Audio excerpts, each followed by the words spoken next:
What's up, everybody? Welcome back to DMW Sports. I am excited today. I get to talk with one of my good friends, and specifically along the lines of basketball. Obviously, you've seen some of the basketball coverage I've had already to this point. Talk a little bit about the NBA Cup, which we will obviously get into a little bit more today as well. But I'm going to allow this to serve as a little bit of a primer for me getting to more of the basketball coverage as the season starts to heat up.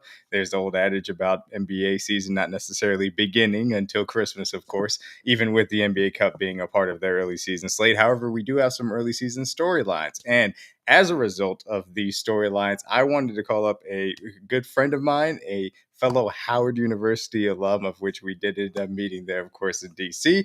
In my opinion, a very knowledgeable basketball fan and somebody that does break down the game on a consistent basis. You can find her at the post-up column. She does work for the Daily Free Press. She also has the multifaceted show. This is KAILYN Smith. I am happy to introduce her today. Going to bring her on here. How are you doing today? I'm good, thank you. You give me too much credit, DMac.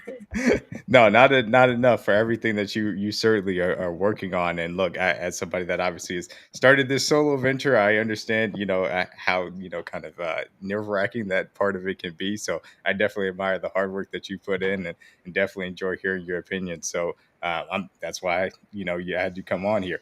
That being said, we've had numerous basketball conversations over the years. I do want to kind of delve into this specific, obviously, season as we have gone into what feels like a little bit of a changing of the guard. We have a lot of new faces. We have a new kind of storylines to begin as far as a lot of these teams. I do want to dive into it from the NBA Cup perspective. And obviously, this is Adam Silver's opportunity to try and kind of jazz up what has been a little bit of a sleepy start of the beginning part of the schedule, as I mentioned, as far as the Christmas Day aspect of it. I think that it, in my opinion, is a good idea. I'm somebody that is also a soccer fan, so I do enjoy the European Cups, and they have those things in the midseason. Keeps those seasons fresh in the middle of kind of what the grind can end up being. And this, I know people make fun of the jerseys, they make fun of the courts. Ultimately, what you saw was, in my opinion, four teams go to Vegas and try really hard to win a regular season basketball game. I know that sounds kind of bad to put it that way, but it results in compelling basketball, all things considered. Like I said, I thought the Knicks and Magic game was fun. I thought obviously Spurs and Thunder was awesome, and obviously I think we had a really nice comeback for the Knicks, specifically in the way in which they were able to close out in the fourth quarter. So, what I wanted to ask you about the NBA Cup and the Knicks specifically. Did you learn anything new about this Knicks team in watching the NBA Cup? And then how did this kind of strike you as them being able to complete this championship as it comes to be for them in MSG moving forward? I will say there is one particular storyline that I paid attention to in this cup, especially with the Knicks, and that was just OG didn't regress in any way. He didn't shy away from the ball, and that is just a completely different version of the OG that I saw when he first started coming out, especially with the Raptors. I just think he's come such a long way, and he's so aggressive now in the best way possible. Even to close out this cup, like what he was able to do in the last game. I think he had the team high, I want to say. OG is just, I don't know. I used to see him as something or someone that was just so shy and reserved. And now he is not that by any means. So it's been really nice to see him Mm-hmm. flourish. But also it makes you think like he wasn't supposed to be necessarily one of the faces of, the Knicks, but he definitely is. I feel very annoyed with the organization for not putting the cup like in the Raptors whatsoever. I Mm-hmm. think that's very not even telling, more so I think just insulting to the fans. Like not to say that you guys weren't ever gonna get a trophy. Could have happened this last year, but why not commemorate this? Why not give something to the fans to actually remember instead of like, this is just an in-season tournament that happened. Let's move on. Let's actually pursue. Like y'all have hardware, and again, like you mentioned, soccer. Like if United got hardware, I'm celebrating that. I'm remembering that. I'm bringing it up in arguments. Like, hey, we did this. Your team didn't do this.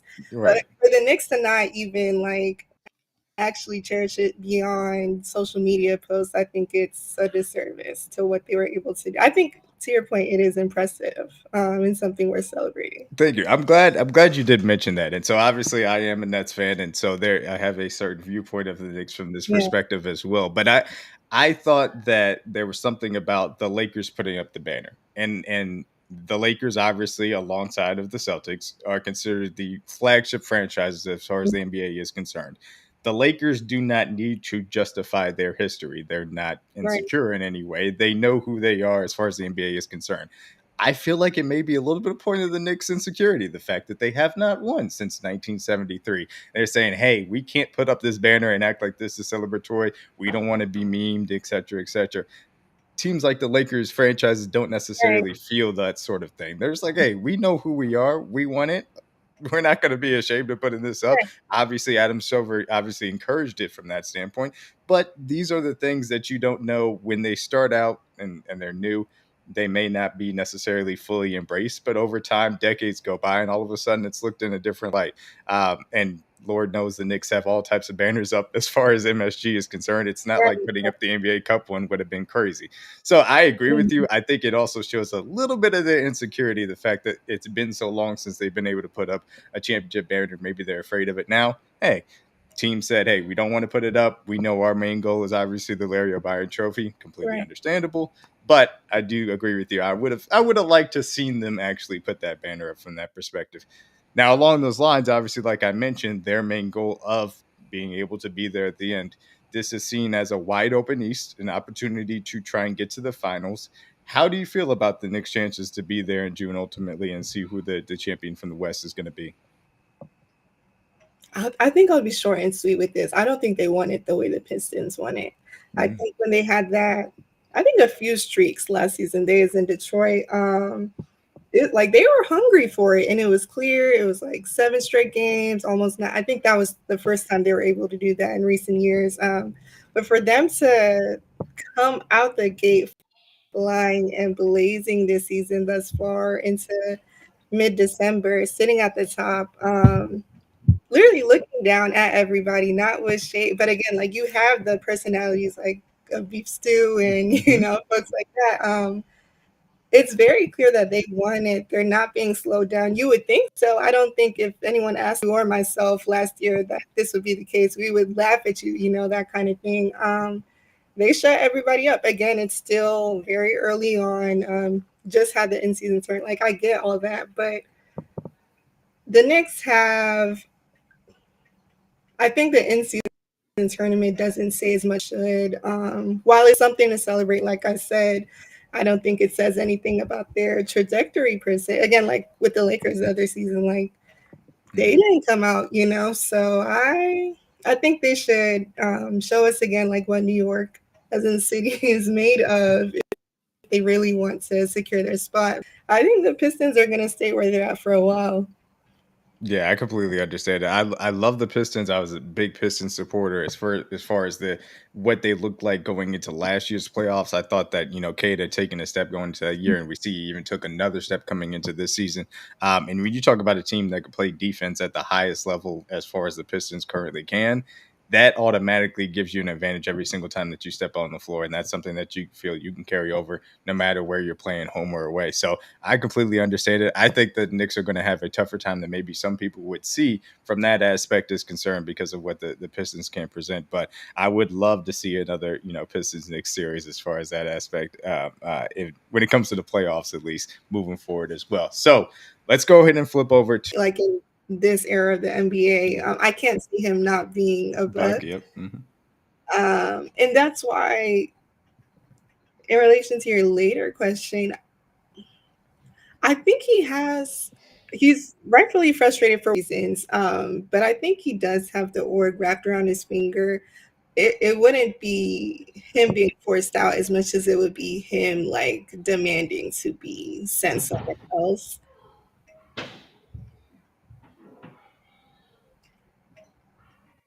I suspect that he is just tired. He wants a new challenge. I don't think it's going to be, I'm playing with this team for 15, 20 years. And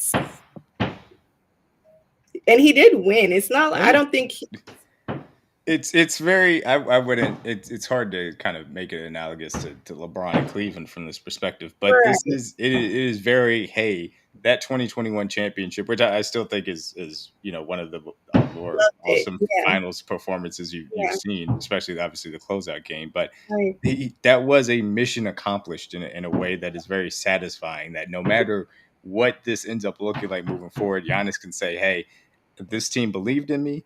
I was able to develop for this team and be one of the biggest basketball out of nowhere underdog stories in NBA history. And now, having successfully completed that aspect of the title, I feel like it is time for me to move on. Now, for me personally, I'll say this, and like I said earlier, I take no joy in saying this specifically. I always have it in my back of my mind that I think he wants to be a Knick. I don't know if it's necessarily true, but I think that this has always been kind of a he loves New York. He's talked about it in the past of how much he likes to play at MSG. Has a story of where he ended up having to take a cab to MSG for a game before and all that stuff. I don't know. It always has felt like that would be an interesting one. However, him on the Rockets sounds very intriguing from a basketball perspective. So that would be something to watch. I could see it. I think I have entertained a mock trade before with him on the Rockets, and I did Yeah. like it. Knicks is interesting. I mean, I could see, and I think there's also like some cultural reasons maybe there too. Yeah. And the fans would love him. Like, Oh, yeah, for sure. I love that idea for him. But yeah, I think he would want to go somewhere specific with a plan in mind, as opposed to just getting out of Milwaukee for whatever reason. I think would have to be a reason. Yeah, absolutely. I completely agree. I think he is somebody that is calculated that way, not in a cold way, but somebody that does want to be very specific and intentional where he does spend whatever will be a second act of his career in that aspect. So Mhm. I definitely do think that he has a team in the back of his mind. Just will be interesting to see if that is a team that will come to fruition the trade deadline, or this will be something that we'll have to wait until the summertime in that aspect too. So moving on a little bit more into the trade speculation. So actually tonight that we are recording this, of course, Trae Young is making his season Yeah, debut, that's so coming nice. back for the Atlanta Hawks, a Hawks team that has had some players emerge and actually has gotten off to a pretty nice start in the East, I will have to say. Mhm. So this may end up being a little bit of a moot point from his perspective, but we're talking about kind of these three guards: LaMelo Ball of the Hornets, obviously John Moran of the Grizzlies, maligned for some of their lack of success, the way that they necessarily play. John Morant specifically having a regression in many ways from the levels that we've seen from him Right. previously, in which the Grizzlies were going to the playoffs. For these three point guards specifically, which one of these three, if you could get them on your team, and I'm not saying if you're just starting a team from scratch, just if you wanted to have them on the team, would you want to have the most? And then do you have any specific fits that, should one of these three get traded that you think makes a lot of sense for them? I'm gonna be upfront with you. I have some irrational answers for this one Okay. that are very biased, but I do have some irrational answers. Okay. My first upfront irrational one, I do not care about LaMelo Ball. It's nothing personal. I just don't. I will say I really like this Hornets team that's running right now. Like, I actually went to summer league, another place I got to cover this year, and so to see Knipple like ball out over summer league, I Mm-hmm. said, "Oh, he's gonna be special." Sure enough, he definitely was. Mm-hmm. So it's like I see the pieces there around him. I don't hate it. It's just he doesn't. It's nothing personal. He just doesn't excite me, honestly. That's why I have to move on from Melo. So sorry, and I'll never Melo. I'm gonna call him his government name. There's only one Melo. That is, I have very very few pet peeves in life, but if there is any time that I am having a sports discussion and somebody refers to LaMelo Ball as I'm Melo, seeing I it. will be like, no, you got that wrong. I need you to fix that because that is not Right. what we're going to do with Carmelo Anthony. That is the one and only Melo, and that is how it is going to be. Correct. I might not need to sit down with LeVar to talk to him about that, but that'll come to wait. Um, okay, so as for Ja, I think my just the way that I perceive him is very off court influence, and I'm not even talking like what happened with the gun stuff from before. I'm talking about like right now. You're actually very annoying. Mhm. Like I don't know if it's like a respectability thing, but I just don't like bringing mess to Twitter. I think it's very child immature. Again, like I'm all for it if you want to throw shade or like take shots in a presser. But again, all this like social media business that y'all does at his big he's not 19 years old. Like you're getting older, dude. I say that to say like why would a office want to bring that's a liability to me. Like, why would Mhm, you want to build around someone who, if he doesn't feel like playing or if he doesn't feel like showing up for like team bonding and that kind of stuff, like, why would I want to build around that kind of attitude when there's, again, like only so many people out of millions dream of the opportunity to play? And I'm not saying like we should worship the NBA or we are so obligated to treat it like this. Like it's not even that. It's just like I think that he takes it for granted in a lot of ways. And I'm not saying that there aren't reasons for that. Again, just front office, if I'm evaluating who I want to build around, it's not going to be job because he just needs to learn how to talk to people, especially directly. mhm, As for Trey, I love, and again, like you were talking about the Hawks, like players have definitely emerged. Like Jalen's hooping right now. Zach's doing well. Dyson is still like coming off the MIP season, mhm, like still picking pockets and doing what he does. I think Porzingis is there too. They have a lot of really interesting pieces. I think they're still getting used to playing with each other because this is not the same team that it was last year. So I get all that. I think there's just like a little tiny lapse in chemistry. But they are fascinating to watch. Trey has obviously been there for a while and he loves it. If he didn't love it, I think he would have been able to make the decision to not, resign or anything like that. But even when you think about how he shows up in New York, like that rivalry, he's like, mhm. I'm not gonna curse, but just how he comes to MSG, just stuff like that. It's just like it's very clear that he does not mind repping Atlanta, like this name on his jersey, like he's gonna hold it down. There's been a lot of hiccups, but even when you think about early on when he was paired with John Collins, like you thought there was something there, and like Mhm. something could be made of this. So I think it's just been situational challenges, but I wouldn't hesitate to build around Trey, but it would have to be right now because I don't know what the next few years are gonna look like. So my order, I would say Trey, LaMelo, Ja. Yeah, look, I think that's a completely understandable order. I'm somebody that advocated for Ja coming out of Murray State. I was somebody that had the hot take that I thought Ja was a better prospect than Zion Williamson, and I thought he had proven me right in a lot of those respects. But the ways in which he's regressed, and then the aspect that you talked about, which for I know, look, this is obviously a game. This Yeah, is obviously entertainment factor. I always joke that nobody does drama like the NBA, and that is yeah, obviously a piece of this as we talk about the storylines are concerned. But at the end of the day, this is a multi-billion-dollar industry. You are the face of this franchise. You have to learn a level of professionalism, or at yeah, a certain point, things are going to pass you up. And we have long passed that point, especially with the fact that he is not playing at the level in which he had previously played. And as a result, like you said, there can't be a front office that looks at it and says, hey, I want to entrust my yeah, franchise to building around him as it currently stands. That is the reality of the situation. And yeah, even that surpasses, talking about some of the things that LaMelo Ball needs to get better at. And if you put him in a winning situation, would he do so is a major question mark.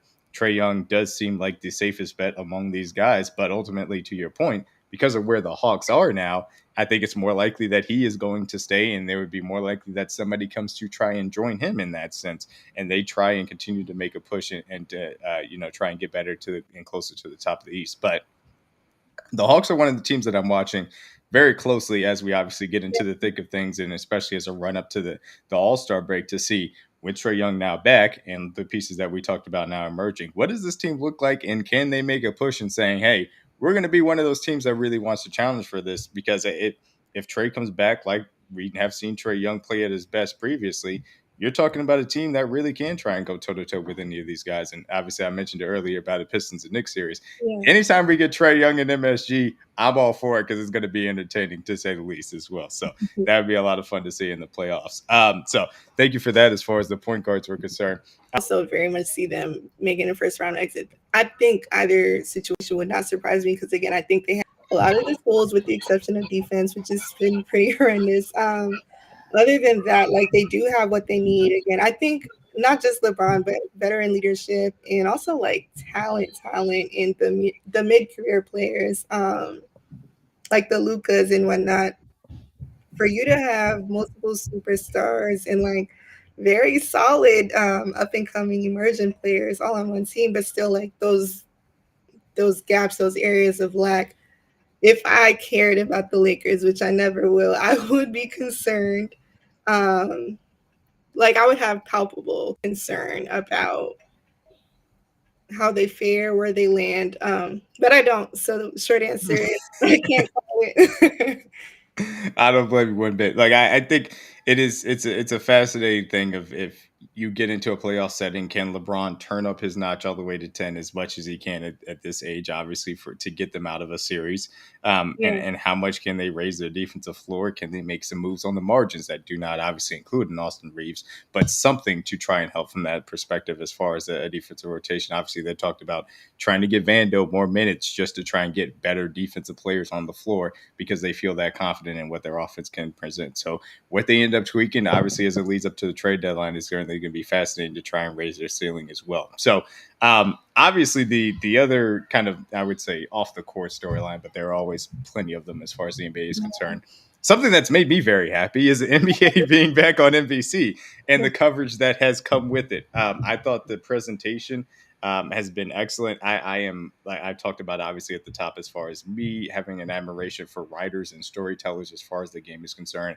To get the chills that I got whenever I heard a Marv Albert or Bob Costas intro as far as basketball is concerned just Yeah. feels great because I do truly think that sports in general, but specifically obviously the NBA is at its best when you can see the stories told not only just from a full team perspective, but especially through the eyes of its stars and how much those storylines kind of flow through them. That is what's made the NBA this popular and continues to sustain it as well. So, talk to me a little bit. And obviously, I'd be remiss if I said, obviously, the pre post halftime coverage has been really good. I think that they've done a really good job celebrating the game, talking about the intricacies in the game that do a good job at I should say, introducing the game to some casuals, but also allowing you to learn some new things for those that have obviously been viewing basketball for a long time as well. So, talk to me about the NBA on NBC coverage, how you feel about it, and things that have really kind of excited you from your perspective.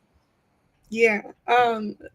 So again, like my perspective as someone on the research team for NBC Sports, like it's just been kind of a dream. I remember going into the control room, we're running tests for NBA Showtime. I felt like a kid in a candy store. Like I'm just sitting watching all the pieces come together. And now I can say, like, I knew that it was going to be T-Mac and Vince and Melo. So, like, to see again my heroes, because I came up in that era, like, when some of them were winding down, but Melo being my favorite player of all time, just to see that this is a team that was assembled. It could have been anyone. It could have been folks who didn't have like a whole bunch of charisma, but to be folks who knew ball, but also like who I respect because I've seen them so intimately, so firsthand. Just to have this platform, and again with Maria, like just an amazing lineup. The coverage has been great, but also I think even talent aside, the all the components that go into it, all the research, the meticulous research. Ask me how I know that goes producing these shows. Again, like every stat is accounted for. It has to be delivered well ahead of time. That kind of I'm just so impressed by. Again, grateful to be a part of it, but I'm impressed because I'm not gonna throw shade at other networks or platforms. I'm just gonna say I think you can see and you can tell when some things are a little rushed or some things are off, or even a credit to you as a super fan. Like that, hey, this would be a better storyline. I want to say I really do think maybe it's biased, but I do think NBC, especially NBA on NBC, that team covers all the bases. So it's nice to watch the game and feel something again instead of just like consuming it and saying, "Oh yeah, well I actually watched the game. I Mhm. didn't just look at the highlights." But you get a whole package now. You get a story, and it's like you go to bed. You don't wake up so charmed anymore on TNT. I do miss that part. I miss that so much. I miss that part. Those are the best nights of sleep. But Oh, even man. watching it in the moment and waking up and saying like, "Wow, that was it's like going to the movies. Like that was a really good comprehensive package. I'm gonna remember it."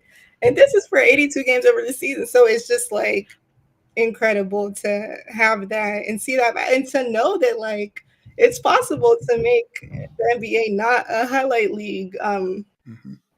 contrary to somebody. Belief. Yeah, right. Yeah, I think that that is really the awesome part about it is being able to celebrate the game and appreciating the game. Obviously, like you talked about, T-Mac, Mello, heroes that can come back and talk about the game and do it with complete reverence for those that are excelling at the highest levels as far as that's concerned.